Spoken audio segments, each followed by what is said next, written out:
Les manifestations de masse en Turquie se sont poursuivies pour la 7e nuit consécutive. Des milliers de personnes s'étant rassemblées mardi soir devant l'hôtel de ville d'Istanbul, en soutien au maire emprisonné Ekrem İmamoğlu. Plus de 1400 manifestants ont été arrêtés depuis la semaine dernière. Mardi, le président Recep Tayyip Erdoğan a une nouvelle fois mis en garde les manifestants. Herkesi sınırlarını bilmeye, ölçüyü korumaya, hak arama ile hakaret ve vandallık arasındaki çizgiyi geçmemeye davet ediyorum. Sokaklarda terör estirenlerin, bu ülkeyi yangın yerine çevirmek isteyenlerin varacağı hiçbir menzil yoktur. Girdikleri yol çıkmaz sokaktır.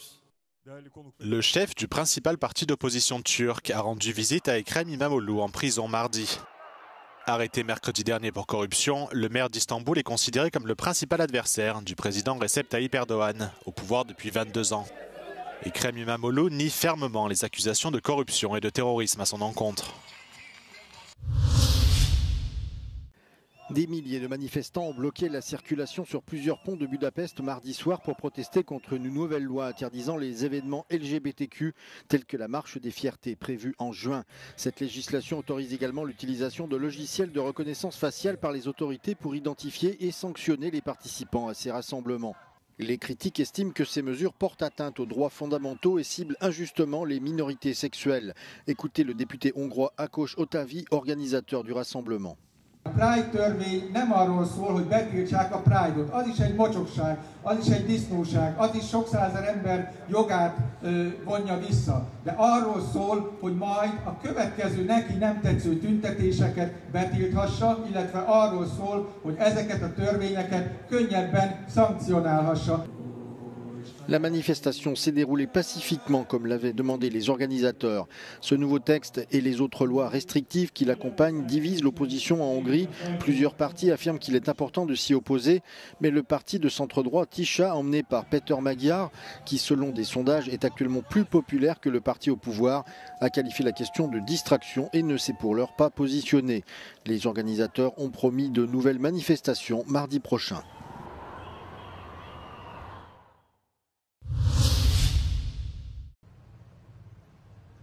L'Union européenne exhorte la Serbie à mettre en œuvre des réformes après des mois de manifestations contre la corruption dans le pays. L'appel a été lancé mardi après une rencontre entre le président serbe Aleksandar Vučić, la présidente de la Commission européenne Ursula von der Leyen et le président du Conseil Antonio Costa à Bruxelles. Aleksandar Vučić affirme que la réunion a porté sur la situation politique actuelle de la Serbie et sur son engagement vers l'adhésion à l'UE. Razgovarali smo pre svega o strateškom putu Srbije u Evropsku uniju i o tome koliko Srbija može i želi da bude posvećena. Ja sam rekao da će Srbija da bude apsolutno posvećena tom cilju i više nego što je bila do sada posvećena, ali sam rekao takođe da očekujem da uskoro ili imamo odluku o formiranju nove vlade ili imamo odluku o... L'annonce de cette rencontre avait été vivement critiquée la semaine dernière, 32 députés européens ayant demandé à Ursula von der Leyen d'annuler la réunion. Le dirigeant serbe est confronté à une pression croissante dans son pays, bientôt 5 mois après l'effondrement d'un auvent dans la gare de Novi Sad qui a fait 15 morts en novembre dernier.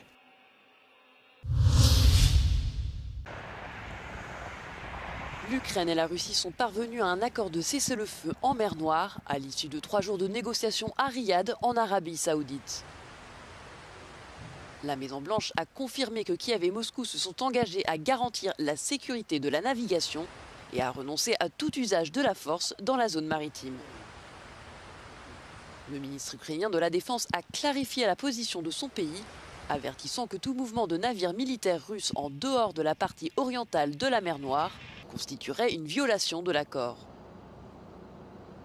Des questions subsistent quant à l'incidence réelle d'un tel compromis, la Russie n'ayant plus d'emprise militaire sur la mer Noire et un corridor roumain garantissant déjà un passage sûr pour les cargos civils. Kiev et Moscou se sont également engagés à élaborer des mesures pour interdire les frappes contre les installations énergétiques. Par ailleurs, les États-Unis ont annoncé vouloir contribuer à rétablir l'accès de la Russie au marché mondial des céréales et des engrais, c'était la demande du Kremlin, et à aider l'Ukraine à négocier des échanges de prisonniers. L'Union européenne n'est pas encore prête à émettre des euro-obligations pour renforcer les capacités de défense dont elle a tant besoin. Dans une interview exclusive accordée à Euronews, le commissaire européen chargé de la défense a déclaré qu'il attendait des États membres qu'ils utilisent les 5 options proposées dans le cadre du plan Réarmer l'Europe avant d'envisager d'autres mesures. Eurobonds, it means that the European Union will have the bigger debt, which will need to be serviced again by all the member states.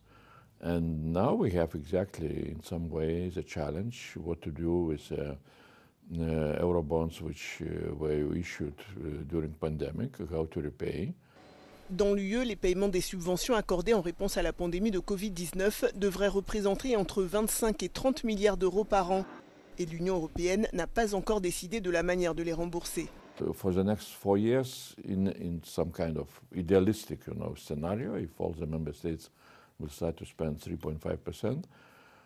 During the next 4 years, it will be 2.4 trillion euros spent on defense. So it's quite a big amount of money. The question is, will it cover all the needs, or we shall need to have additional funding? Pour y parvenir, l'UE tente de donner à ses membres une plus grande marge de manœuvre fiscale pour augmenter les dépenses militaires, mais ils doivent d'abord se mettre d'accord sur ce qu'ils entendent par dépenses militaires. Des pays comme l'Espagne ou l'Italie ont fait valoir que la définition devait être élargie pour inclure les dépenses liées à la lutte contre le terrorisme, le changement climatique et pour d'autres investissements dans le domaine de la sécurité. We need to fight against climate change. We need to fight for social things which are also very important. But let's do job by job. Defense is defense. Depuis le début de la guerre en Ukraine, l'Union européenne a multiplié par 4 sa production militaire. Pourtant, des efforts supplémentaires seront nécessaires pour rattraper la production russe.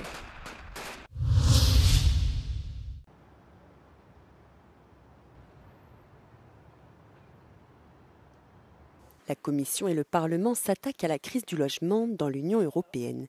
L'état des lieux est critique. La hausse des prix de l'immobilier, conjuguée à une pénurie de logements disponibles, a rendu l'accès au logement de plus en plus difficile. Entre 2010 et 2023, les loyers ont en moyenne augmenté de 20% et les prix de l'immobilier de 50%.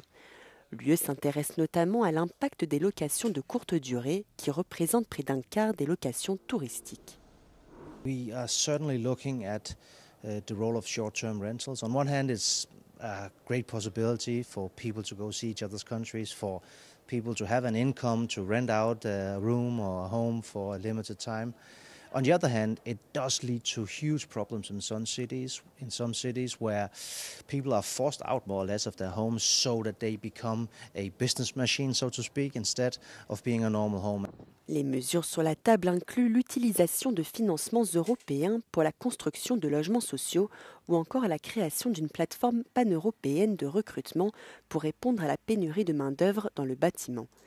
Le Parlement a récemment créé une commission spéciale sur la crise du logement dans l'UE qui devrait formuler des recommandations à la Commission d'ici un an. Sa présidente assure qu'il n'y a pas de solution universelle pour garantir l'accès à un logement abordable dans l'UE. There can be areas where the problem is more demand side, other areas where it's more of a supply side, the type of supply varies. There are places where new construction is unthinkable and you really need to work on existing infrastructure, retrofitting, renovation. There are areas where you could actually alleviate the problem by constructing. So I wouldn't have one size fits all recipes. L'âge moyen auquel les Européens quittent le domicile parental a augmenté de 26 à 28 ans. Le logement n'est pas une compétence directe de l'UE. Sa marge de manœuvre est donc limitée.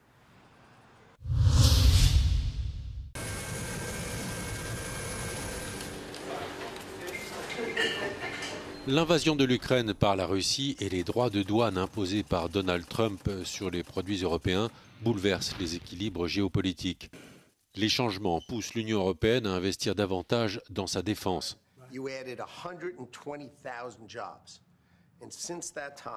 Les 27 ressentent aussi l'urgence de renforcer leurs économies et leurs industries pour faire face aux nouveaux défis mondiaux. Les Européens continuent de placer en tête de leurs priorités les dossiers économiques et le maintien de la position de l'UE sur la scène internationale. La sécurité alimentaire et l'agriculture, ainsi que l'action climatique et la réduction des émissions, reculent en revanche de 5 et 6 points. On note également une légère augmentation de la demande en matière d'éducation et de recherche. Le Parlement européen a présenté ses résultats de l'Eurobaromètre ce mardi.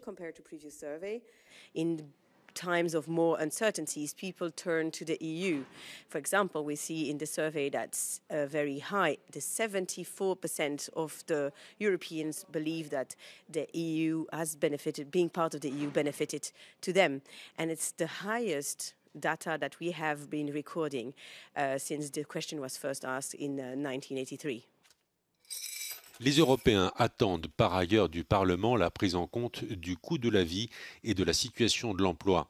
Selon une majorité des sondés, leur niveau de vie ne changera ni en bien ni en mal dans les prochaines années. Ils sont au contraire 7,7% de plus que dans l'Eurobaromètre 2024 à penser que leur niveau de vie va se dégrader. Plus de 50% des Européens ont néanmoins une image positive de l'UE, c'est 2 points de plus qu'en 2024 et 5 points de plus qu'en 2023.